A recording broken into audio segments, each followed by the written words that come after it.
Now let's welcome our first candidate, Sanchari Chatterjee and Sneha Gop, with their work.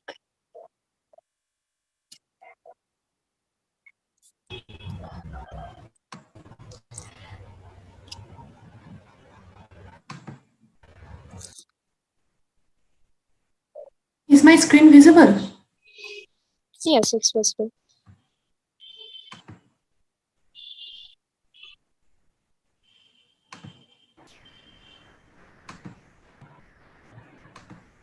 You were given with 10 minutes. Please try to complete in the given time. Thank you.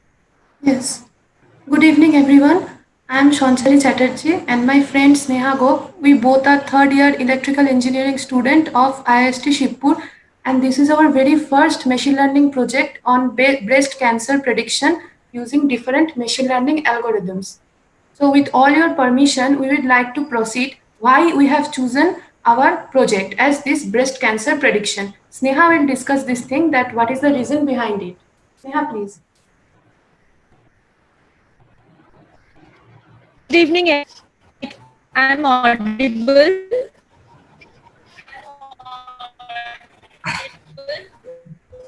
Not clear.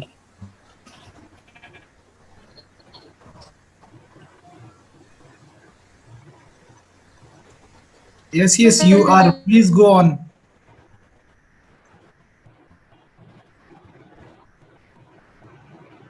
Yes, and the introduction part. Know that become only type cancer spread. It has been published and occurs almost 50% of this. Sneha, You sorry to and interrupt you. it's really Sneha, your voice is breaking.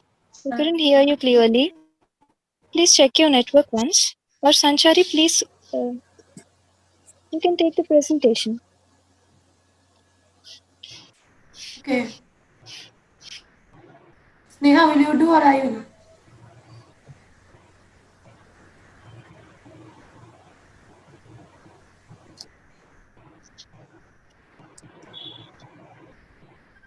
Please go on with your presentation. She might having some network issues. Okay. So why we have chosen this breast cancer as our project? That it is one of the most common cancer among the women worldwide, resulting in an immense number of cancer-related deaths for due to that breast cancer. And India has witnesses 30% of the cases of breast cancer during the last few years. And as day increases, this number of breast cancer patients are increases in all over India. In this graph, you can see that as the age of death is increasing, the average number of deaths per year is also increasing in an exponential way, and that is really a very much giving a very big issue nowadays in India. So the woman among the age group of 25 to 50 is mainly affected due to this breast cancer. So it is very essential to detect this cancer at very early stage, and as soon as possible the diagnosis can be started, so a lot of cancer patients can be survived. So we have this belief that our project idea can bring a very new area in the modern medical science by implementing the machine learning algorithms. So now I would like to go to our next part, that is the overview part. So our problem statement, why we have chosen, already I have told that this breast cancer prediction is very essential for nowadays. So we have taken a data set from Kaggle which has 6 rows and 570 rows and 6 columns in this data set. And based on the radius, area, texture, perimeter and smoothness of the tumor, we have detected whether the patient has malignancy, means the cancerous tumor, or benign or non-cancerous tumor. So for that reason, we have used 4 different machine learning algorithms: logistic regression, k-nearest neighbor, random forest precision trees, and support vector machine. And we have done the whole things in Jupyter Notebook platform in Python software, Python programming language, and have used Seaborn, Sklearn, Pandas for different works. Now we have printed the classification report of 4 different machine learning algorithms and then compared the accuracy, precision, the recall, F1 score, everything, and then comes to a conclusion which model will give us best result. Now let me allow the each and every different models in a brief way. Now, first model is logistic regression. It is a regression. It is a classification model. Though the names itself suggest it is a regression, but it is a classification model based on a threshold probability value.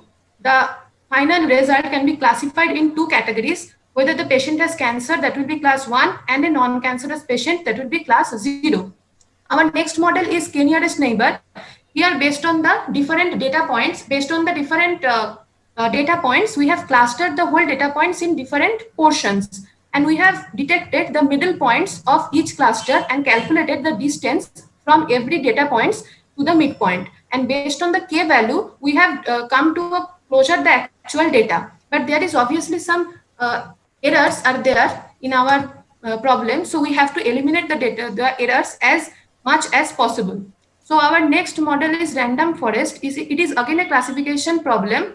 Here, based on different nodes, we have to come to the final conclusion. At first, the lump detected by self, if we see this whole picture, here at first, the lump detected by the self-exam means if a patient has the lump in his or her breast, then after the doctor's advice, he or she might get for the biopsy process.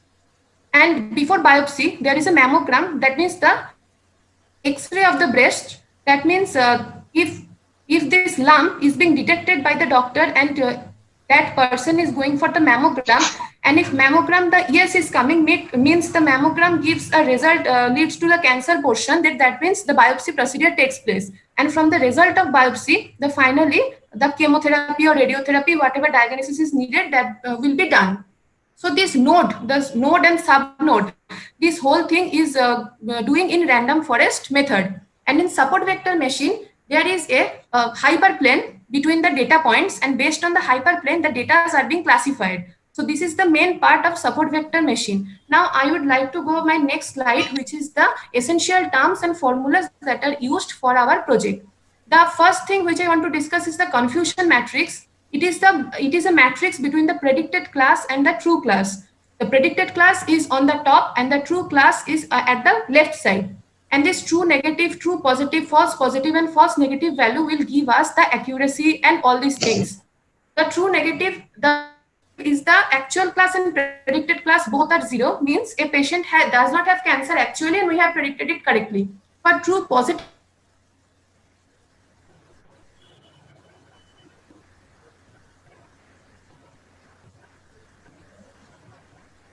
the cancer means the actual class 0, but the predicted class 1 means we have predicted it as cancer.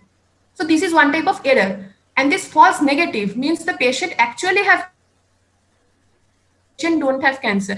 This false negative part is very dangerous because it will not lead the patient to proper diagnosis, and that can lead the patient to death even.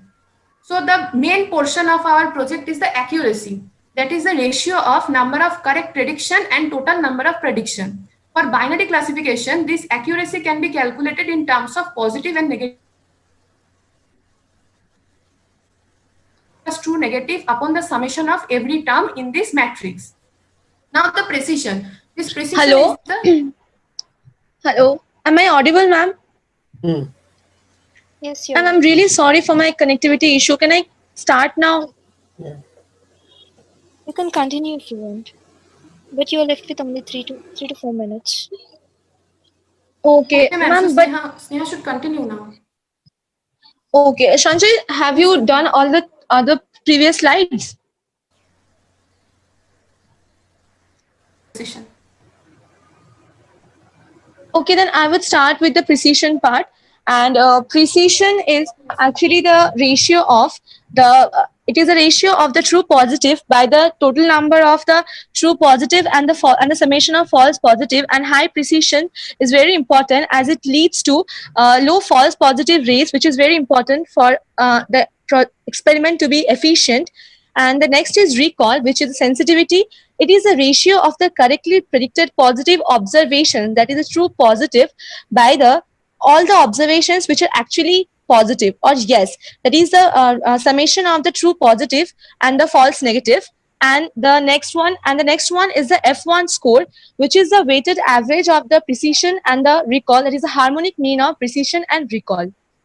So the next slide. Here our project report is presented. The first model is logistic regression.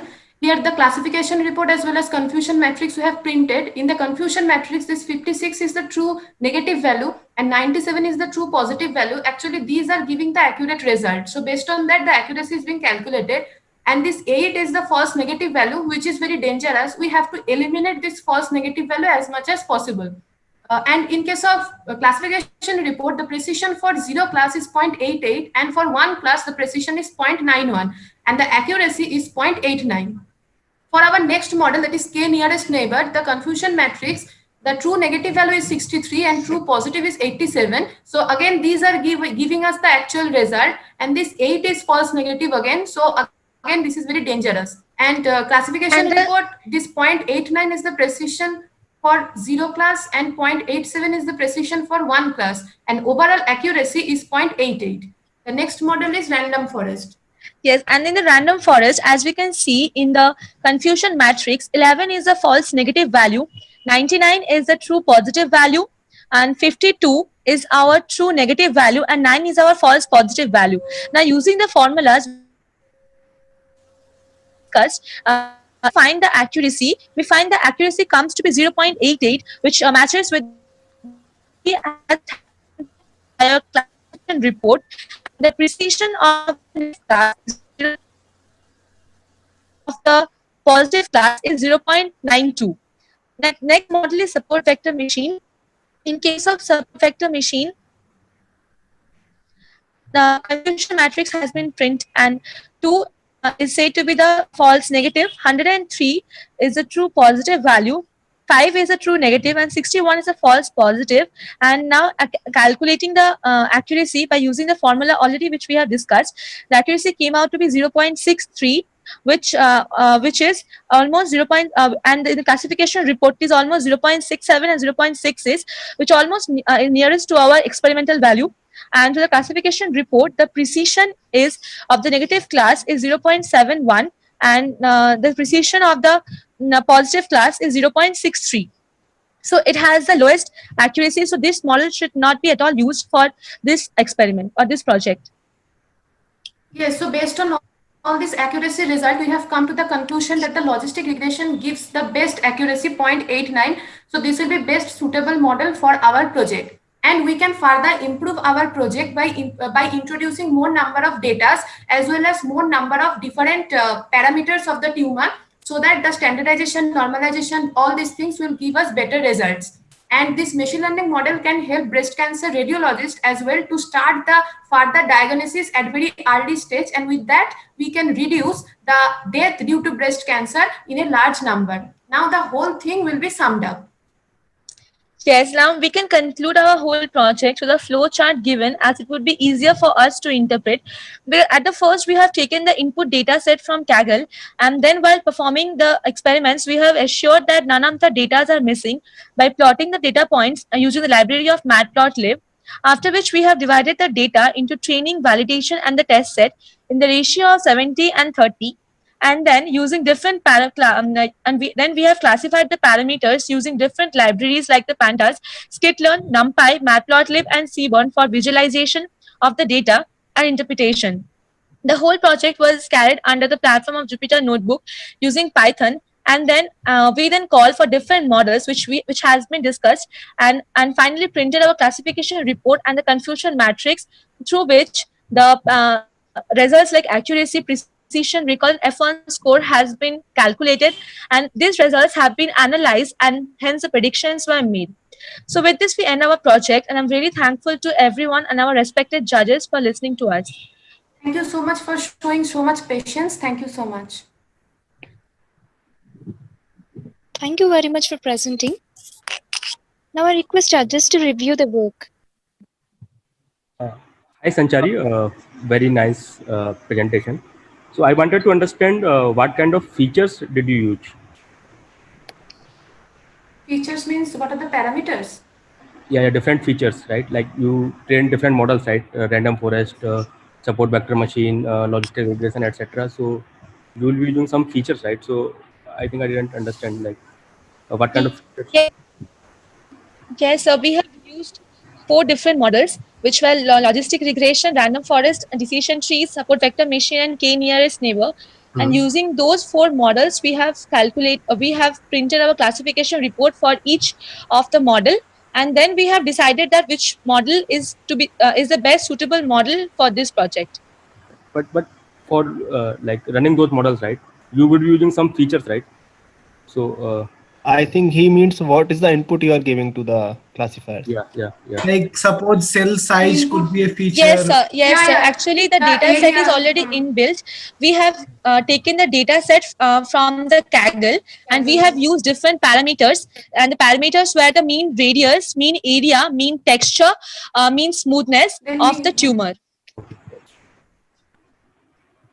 So was the data image data or was it text data, and you are looking at the? No, sir. It contained only the numerical values. No, we have not done any image processing. Oh, okay. already normalization was done. We just get the data from Kaggle. So So it was a seems that you pixel have used values, a right? pre-existed data. Yes. Yes, sir. How big is the data size?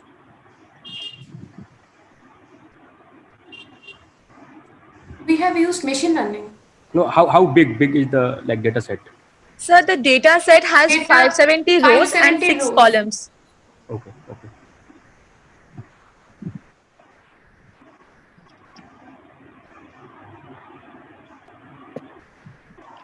See, there are a few things, right? See, including the fact that the false negatives are still there, can can be problematic. So the application of machine learning for especially the medical domain hinges on the ability to eliminate false negatives. See, there have been some work done in in this space where people have used certain traditional data structures to actually augment ML, and which can help in eliminating some of these false negatives.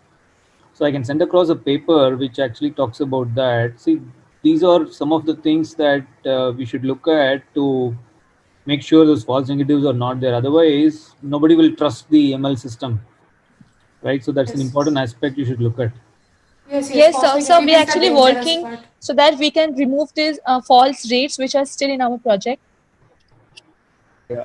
We are working on that. Yeah. Another thing is like how many people in your data set, right? As you told, 570 rows were Rows there, right? and Yeah. So how many people had breast cancers and how many people didn't have breast cancer out of those 570? Sir, it varied according to the model. Like the 4 different models had 4 different results, which No, can be I'm not seen. talking about results. I'm not talking about models and results. I'm just talking about the data set, right? The data set you used from Kaggle, right? So out of 570 rows, how many 0 were there in label and how many ones were there in the label? That exactly we didn't notice. Okay. No, because a reason why I am asking is that like most of the time, like very few people will be having breast cancer, right? And most of them will not be having breast cancer. So in that case, like accuracy, like that's what I guess you are measuring, right? It will not be that metric. Yes. Basically, he's talking about the class imbalance in the data. Data. So in that case, that your precision and recall, a thing is important than accuracy. Yes, sir. So if you have like image data, if you can somehow get that image data, do augmentation for the classes like this breast cancer class, and then extract the information using like image processing technique, that feature, and then use the classifier. So when you are using logistic regressions or some other regressions, whatever classifier, I was surprised to see that the SVM is the poor performer. Yeah. So you have to see that what kind of kernel you have used for that SVM classifier. So in that case, if you use some other kernel, maybe your result is better. So check the data set imbalance. That was a nice question. So you have to check the data set imbalance. Try to come up with some way where you can remove the data imbalance part. And then, yeah, so there are like more refinement is required. And this kind of applications can be used only with the very good accuracy. where false negative kind of thing is not there at all. So that is my feedback. So work on that. Okay, okay, sir. Yes, sir. Thank you. Thank you, sir. Thank you so much, judges, for your feedback. That was really great. And thank you, Sanchari and Sneha, for presenting. Hey, thanks for watching the video. Feel free to visit our website at www.gradsky.com. Smash the like button below, hit the subscribe button to follow. Also, to get notified when a new video is uploaded, click on the bell icon and you can get a